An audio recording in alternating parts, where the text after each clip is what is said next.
Muy buenas a todos, ¿qué tal? Pues nada, que yo tenía el capricho de montarme un mini PC para el salón, así que llamé a mi amigo Mark y procedimos al montaje de esta mini maravilla. Así que empezamos colocando el procesador en la placa Asus B150i Pro Gaming Aura, una maravilla de placa mini ITX que tiene todo lo necesario que yo necesito. Y le colocamos el procesador Intel i5 6600K, que tiene una frecuencia de base de 3,5 GHz y que en modo turbo puede llegar hasta los 3,9. La caja es una Sharpun C10, una caja que a pesar de su reducido tamaño tiene una distribución muy buena y es muy versátil. Aquí le estamos colocando el soporte para el único disco duro que va a llevar, luego lo explicaremos. Antes de colocar la placa dentro de la caja hay que acordarse de poner el adaptador del disipador por detrás, porque si no hay que desmontarlo todo, que a mí ya me ha pasado alguna vez. Quitamos todos los plásticos protectores para que no se derritan con el calor. Y ya podemos colocar la placa dentro de la caja.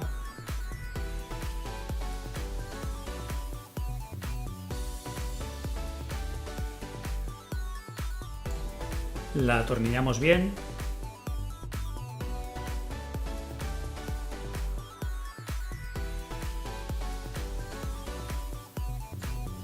Es turno de la fuente de alimentación. Se trata de una Corsair SF600.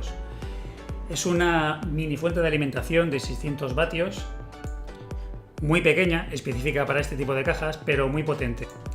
Suficiente para alimentar sobradamente esta máquina.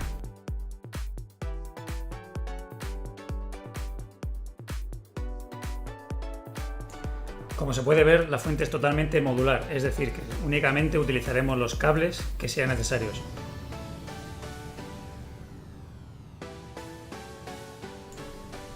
Se da la curiosidad de que en esta caja la fuente va montada en la parte delantera y a través de un cable tiene la toma de corriente en la parte trasera. Es curioso, pero bueno, es la forma. Aquí está el cable que va hacia la parte de atrás. Es la forma de distribuir los componentes de una forma eficiente.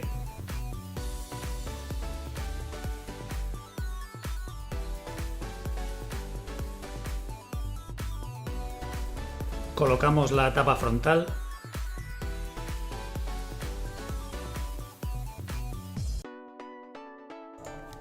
Y conectamos a la placa todos los cables que vienen del frontal de la caja, como puede ser el botón de encendido, la entrada de auriculares, etc.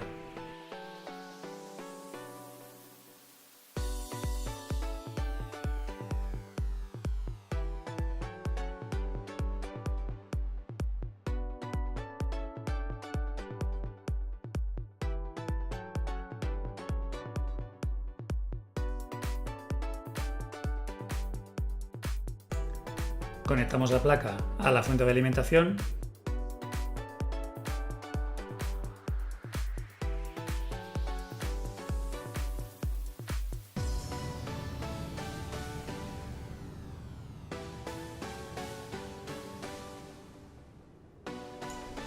Y es el momento de ponerle la pasta térmica al procesador.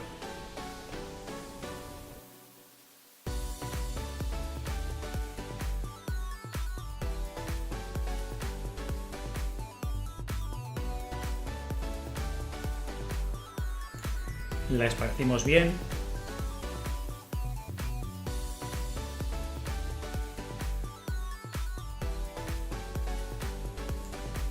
Es el momento de poner el disipador. En este caso elegimos el Noctua NH-L9X65, un disipador de perfil bajo específico para este tipo de cajas que nos va a mantener el procesador a la temperatura idónea y apenas va a hacer ruido. Eso es algo que ha caracterizado siempre a los ventiladores de esta marca.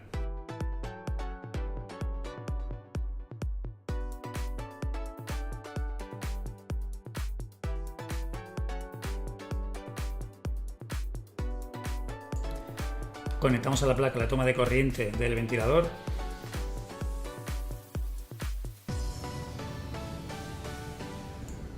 Seguimos conectando fuente de alimentación y placa con un cable que faltaba.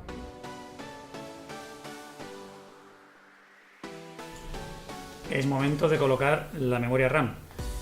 que se trata de unas G-Skill RIP JAWS. Son 16 GB de RAM en dos módulos de 8 a 2133 MHz. La placa soporta 32 GB de RAM, pero de momento con esto tenemos suficiente y aprovecharemos el Dual Channel. Luego lo que hicimos fue sustituir los ventiladores que venían por defecto con la caja por unos buenos, unos Noctua. En la parte de atrás pusimos uno de 80 mm que, como he comentado antes, pues sacará todo el calor de la caja y hará mucho menos ruido que los que venían por defecto. Y lo mismo hicimos en una de las tapas laterales, que pusimos un Noctua también de 120 mm.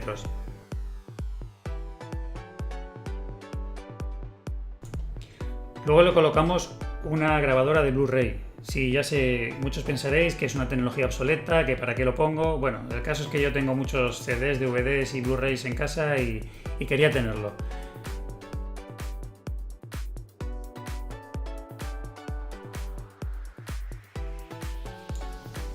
La conectamos a la fuente de alimentación y a la placa.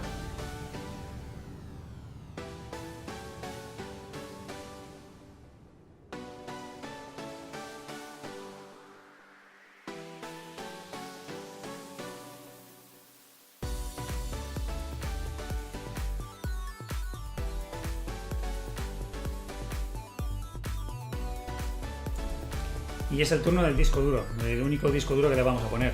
En este caso es un SSD Samsung 850 EVO de 1 TB de capacidad. Actualmente todos los discos duros SSD que tengo en todos mis PCs son de la misma marca, confío mucho en ella, están muy bien valorados. Bueno, le coloqué aquí en un adaptador para darle tamaño de 3,5.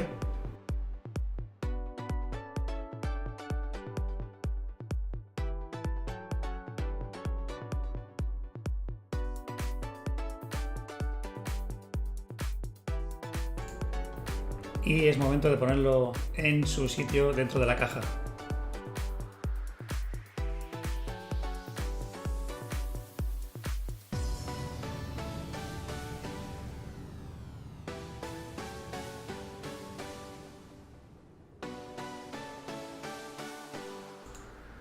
Conectamos los correspondientes cables, el SATA 3 de transmisión de datos y el de la fuente de alimentación.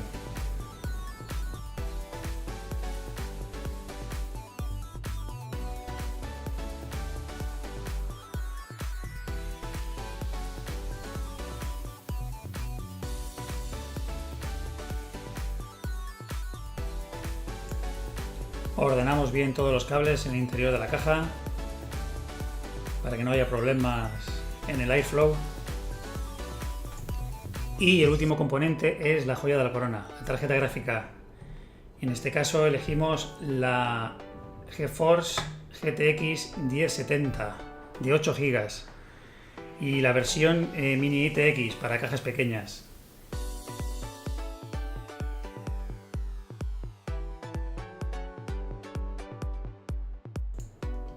Es una pequeña maravilla, solo tiene un ventilador, pero la verdad es que no necesita más. Rinde como una auténtica bestia, consume poco, no hace apenas ruido, el único ventilador que tiene se activa a partir de los 55 grados, con lo cual en estado normal de reposo, sin estar jugando, pues está parado.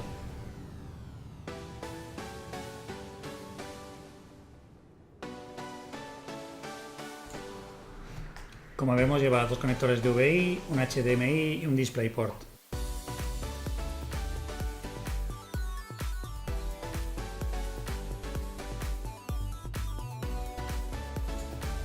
Y se alimenta a través de un único conector de 8 pines.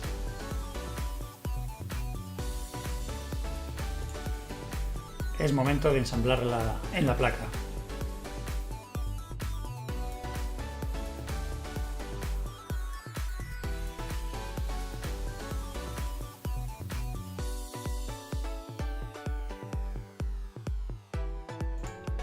La conectamos a la fuente de alimentación.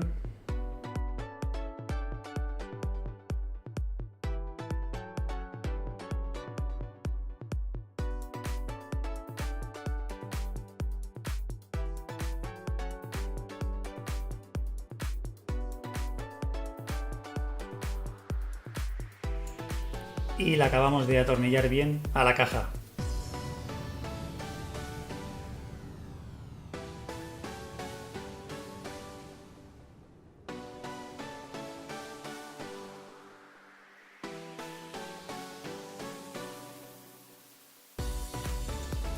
Una vez ya están todos los componentes colocados, cerramos la caja, colocamos todas las tapas.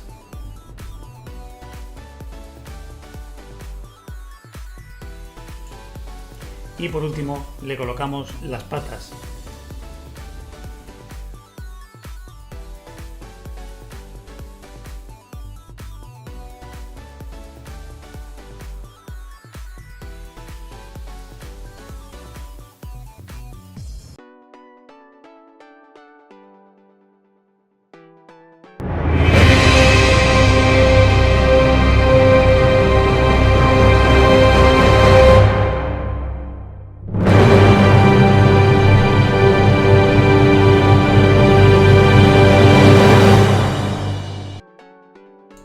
Y nada, una vez está montado, antes de instalar el sistema operativo y software, le echamos un vistazo a la BIOS para asegurarnos que la RAM va a la frecuencia que tiene que ir y que también reconoce todos los dispositivos, disco duro, unidad de Blu-ray, etc.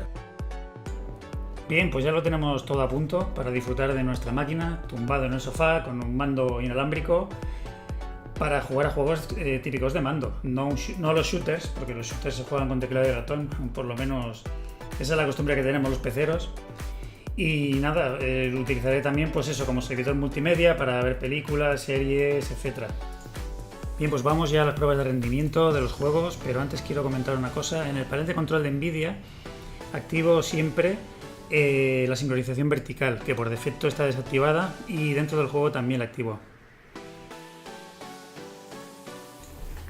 Empezamos las pruebas con el NBA 2K17. Como vemos, bueno, el frame rate está a 60 FPS clavado. Eso más que nada es porque mi pantalla es de 60 Hz y no da más. En pantallas de más hercios daría un rendimiento superior. Lo interesante, sobre todo gracias a haber activado la sincronización vertical en el panel de control de Nvidia, es que el frame rate sea estable. Y 60 es una tasa de frames, la verdad es que muy buena. Y a nivel de temperatura, pues como vemos, está a 65 grados, 66, unas temperaturas más que aceptables.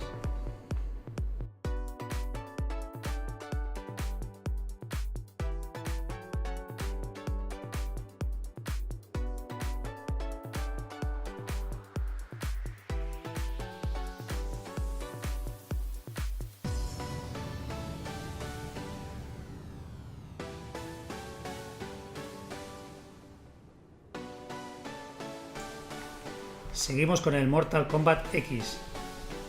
Lo mismo, 60 FPS clavados y de temperatura, bueno, pues ronda los 60 grados, o sea, perfecto. Este es un juego que siempre se ha caracterizado por tirar más de CPU que de GPU.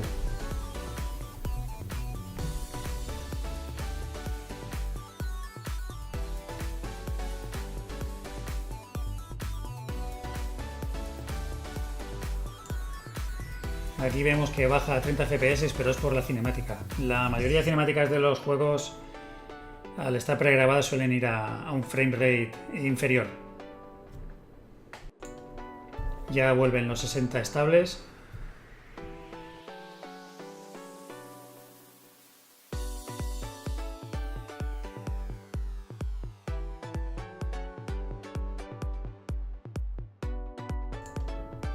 Vaya paliza que me está dando el colega. Pero bueno, lo importante es el rendimiento y estamos viendo que no pasa de 60 grados a 60 FPS clavados. Impresionante. Continuamos con el Tierra Media Sombras de Mordor. Como vemos, 60 frames por segundo estables y bueno, 60 grados. Creo que llega a subir hasta los 65, pero vamos, que súper aceptable la temperatura.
A todo esto hay que comentar que por supuesto todos los juegos están en ultra, están a resolución 1080 pero en la máxima calidad posible.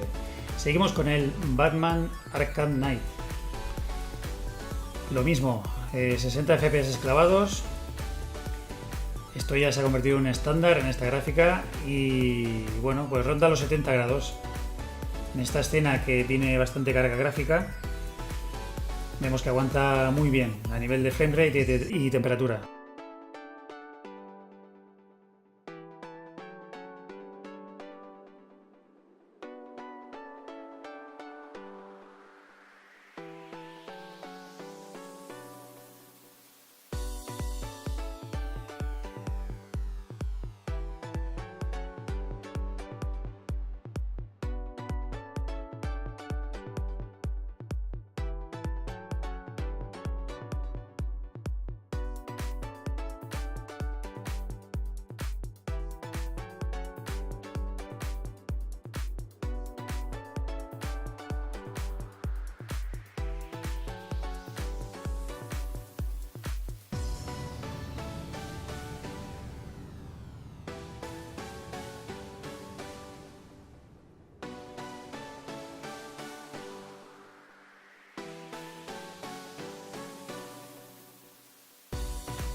Otra demostración impresionante de cómo funciona esta máquina.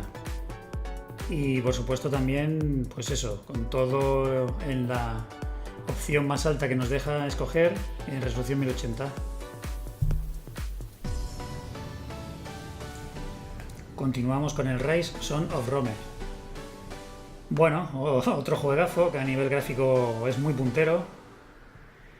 Y vemos que apenas llega a los 60 grados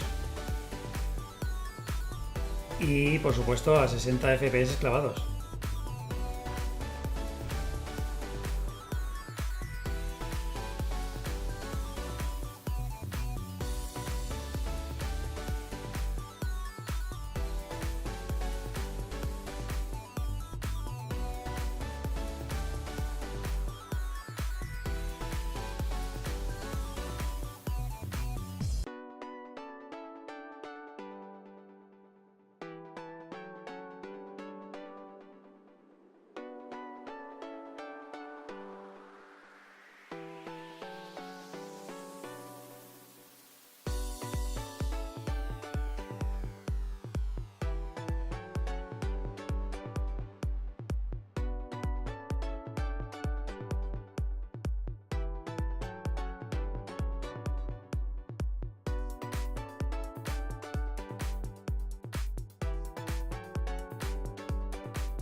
Final ha rondado los 70 grados, pero vamos, sigue dentro de los parámetros aceptables.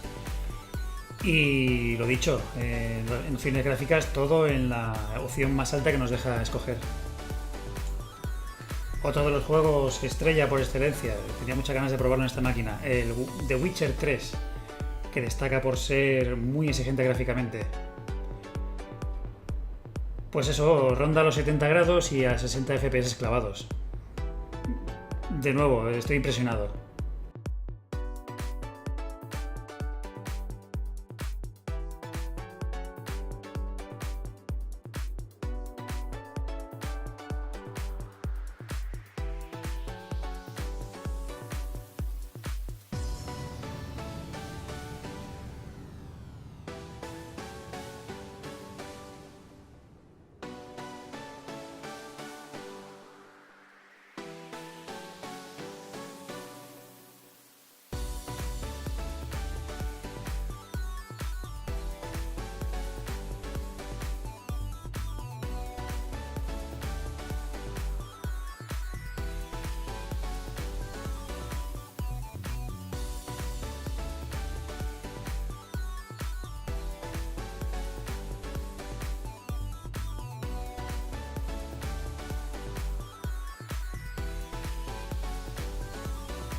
Y eso, demostraros que en cuanto a opciones gráficas, pues lo mismo, está todo en ultra, excepto el Nvidia Airworks, que es el comportamiento del pelo de los animales y del protagonista, que es lo que más recursos se necesita. Pero bueno, todo el resto en ultra. Y uno de los juegos que más me ha impresionado es el Mad Max. ¿Por qué? Pues ahora lo explicaré. En principio, esta prueba de rendimiento que estamos viendo está a resolución 1080, 60 FPS clavados, por supuesto. Daría más si mi televisor fuera de más hercios.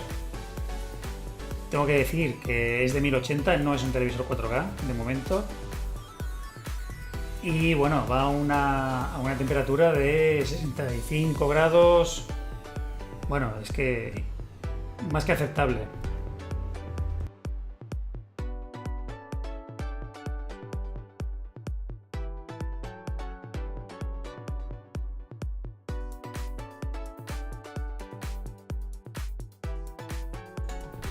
Pero lo impresionante del tema es que gracias al software de Nvidia, que es el que te permite optimizar el rendimiento de los juegos según tu gráfica, gracias al sistema DSR te permite rescalar el juego a resolución 4K, aunque tu televisor o tu pantalla no llegue a esa resolución. En mi caso es 1080, te lo rescala y te permite jugar, como estamos viendo, pues con unas condiciones más que óptimas. O sea, sí que baja de los 60 FPS, sube un poquito la temperatura, pero no es injugable, es decir, el comportamiento es más que óptimo.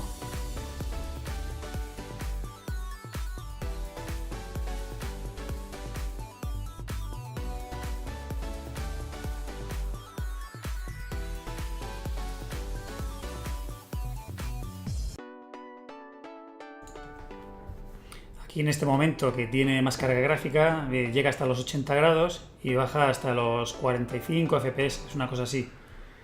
Sigue siendo un rendimiento brutal teniendo en cuenta que esto es una 1070, que esto es resolución 4K rescalado y que mi pantalla es 1080. O sea, yo estoy más que impresionado con el comportamiento de esta gráfica.